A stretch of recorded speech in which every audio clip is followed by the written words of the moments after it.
लड़ाएंगे तुमसे कदम कदम पे। का 15 साल का परमिट जारी करो, जारी करो, जारी करो। हमारी मांगे पूरी हो, कभी आरटीओ वाले साहब भड़काते हैं तो कभी ट्रैफिक पुलिस जबरन चालान काट देती है। सुविधा के नाम पर एक टैक्सी स्टैंड तक नहीं है और आए दिन धरपकड़ होती है। यही वजह है कि ऑटो रिक्शा चालक समिति के पदाधिकारी बेहद खफा हैं और पूर्वांचल के आजमगढ़ से आंदोलन का बिगुल फूंक दिया गया है। आप देख सकते हैं आज जिला मुख्यालय पर संगठन के प्रदेश अध्यक्ष कृपा शंकर पाठक के नेतृत्व में चालकों ने जिलाधिकारी आजमगढ़ से वार्ता की और एक मांग पत्र सौंपकर चेतावनी दी है कि अगर हमारी जायज मांगे जल्द पूरी नहीं की गई तो हम उग्र प्रदर्शन करेंगे। इस बारे में प्रदेश अध्यक्ष कृपा शंकर पाठक ने आरोप लगाया कि केंद्रीय परिवहन नियमों का उल्लंघन कर ऑटो चालकों का मानसिक और आर्थिक उत्पीड़न किया जा रहा है।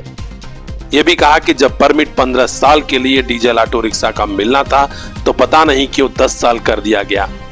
और तो और एक स्टैंड भी नहीं है और ट्रैफिक वाले साहब लोग जब होता है तब चालान पकड़ा देते हैं। का 15 साल का परमिट जारी करो, जारी करो, जारी करो। हमारी मांगे पूरी हो, जो हमसे टकराएगा जो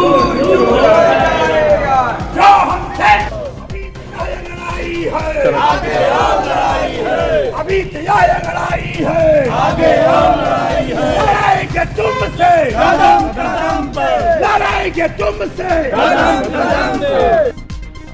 आखिर क्यों ये आर्थिक शोषण किया जा रहा है जबकि हम लोग जनता को, दूर दराज के लोगों को साधन मुहैया कराते हैं।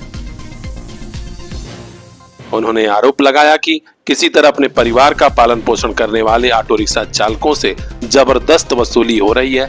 ऐसे में हम चाहते हैं कि बेहद सेंसिटिव तरीके से, संवेदनशील तरीके से विभाग के अधिकारी इस मामले पर ध्यान दें। मेरा नाम कृपा शंकर पाठक है। ऑटो रिक्शा चालक समिति उत्तर प्रदेश का मैं अध्यक्ष हूँ। हमारे में सभी पदाधिकारी हैं। आज हम लोगों ने बहुत दिनों से लंबित ऑटो रिक्शा चालकों के ऊपर हो रहे उत्पीड़न, जुर्म और अवैध रूप से चालान और वसूली को लेकर के आज जिलाधिकारी महोदय को हम लोगों ने ज्ञापन दिया, जिसमें इस बात को कहा गया कि ऑटो चालकों का जो ऑटो रिक्शा है उस पर 15 साल का वन टाइम टैक्स का पैसा लेते हैं, लेकिन केवल 5 साल 10 साल का परमिट देते हैं। यह दुर्भाग्य का विषय है। हमको 15 साल का परमिट चाहिए।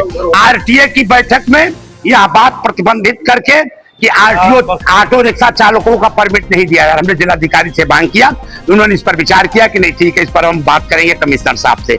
दूसरी तरफ हमको स्टैंड अभी तक नहीं मिला। आरटीओ ने 48 केंद्र डेवलप करके वो परमिट तो बनाए, परमिट का पैसा तो ले लिए, रोड टैक्स का पैसा ले लिए, लाइसेंस टैक्स का पैसा लिए, 6 प्रकार का टैक्स का पैसा लिए, लेकिन एक भी स्टैंड नहीं दिए। जिसके कारण एक तरफ पुलिस को कहते हैं चालान करो, दूसरी तरफ कहते हैं कि अवैध स्टैंड। अरे भाई तुम्हारे पास वैध स्टैंड नहीं है कोई, तो अवैध स्टैंड किस बात की हुई? हमको स्टैंड दिया जाए। अगर आपके पास जमीन नहीं है तो सड़कों के किनारे थोड़ी थोड़ी व्यवस्था करके, समुचित व्यवस्था करके दिया जा सकता है। यह बात डीएम साहब ने भी स्वीकार किया है। और तीसरी बात यह भी कहना चाहूंगा कि जिस तरीके से ऑटो रिक्शा का लाइफ अगर 15 साल समाप्त हो गए, इसके बाद भी ये पैसा ले रहे हैं, इसके बाद भी नोटिस भेज करके जो है अनेक प्रकार का टैक्स ले रहे हैं, ये भी बंद होना चाहिए। क्योंकि ठेका परमिट जो है, परमिट ये अस्थायी परमिट है, अस्थायी परमिट नहीं है। लेकिन इसके बावजूद भी ये जो है फिटनेस चालू नहीं कर, फिटनेस रोके पड़े। लाइसेंस लोगों को बनाए जाए ताकि लाइसेंस बनेंगे तो कम से कम जो लड़क वाली होंगे वही गाड़ी चलाएंगे। और नाबालिग बच्चे, छोटे बच्चे अगर गाड़ी चलाते हैं और इसके बाद कहेंगे यूनियन वाले कुछ कर नहीं रहे, तो सारा दोष यूनियन पर दे के अधिकारी भाग जाते हैं। इसे मैं कहना चाहूंगा कि सारे लोगों का, चाहे ऑटो रिक्शा हो, चाहे ई रिक्शा हो, चाहे टैक्सी, जीप, मोटरसाइकिल, कोई भी गाड़ी हो, जिनके पास लाइसेंस हो वो गाड़ी चलाओ, ये हम मांग करते हैं, अपनी तरफ से मांग करते हैं। और प्रशासन इस पर ध्यान दे। इन सारी बातों को लेकर के मैं एक महत्वपूर्ण बात यह भी कहना चाहता हूं। 15 साल के लिए आपने टैक्स लिया और परमिट नहीं दिया, अगर 5 साल बाद आप परमिट नहीं दे रहे तो जो 10 साल का बचा है उसका मुआवजा ब्याज सरकार वापस करे और उन परिवारों का जिनका परिवार चौपट हो गया गहना बेच के और गाड़ी खरीदे थे, उन परिवारों को मुआवजा वापस करें। क्योंकि आजमगढ़ के जो जितने राजनीतिक प्रतिनिधि हैं वो कुछ करते नहीं, कोई डेवलपमेंट आजमगढ़ में है नहीं, केवल डेवलपमेंट का नारा देते हैं। तो ऐसी परिस्थिति में आजमगढ़ में कुछ है नहीं और बेरोजगार ऑटो रिक्शा लेके चला रहे तो उनका उत्पीड़न हो रहा। ये उत्पीड़न बंद होना चाहिए, अन्यथा हम इसके लिए व्यापक आंदोलन करेंगे जिसकी जिम्मेदारी शासन प्रशासन की होगी।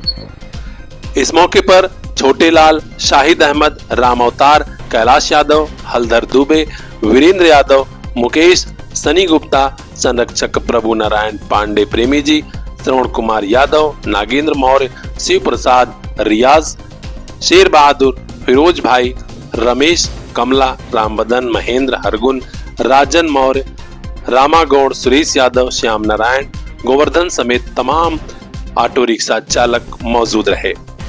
इस मौके पर उपस्थित गोपी बाबा ने कहा कि अगर हमारी बात नहीं सुनी गई तो लड़ाई आर पार की होगी।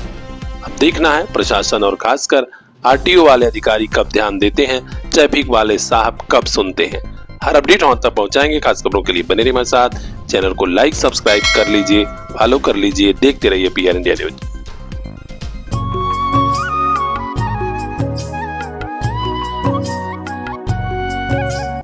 मंजिलों से आगे रास्तों के पार, हाँ हमें भी छूनी है बुलंदियां आसमानों की। CPS group of schools Azamgarh से लेकर भिवंडी तक गार्जियंस के दिल में बसा। Admission open for class nursery to class 9th and 11th। CPS Jafarpur, CPS Fariya, CPS Mubarakpur Azamgarh and CPS Bhiwandi Maharashtra. Contact 8090620567।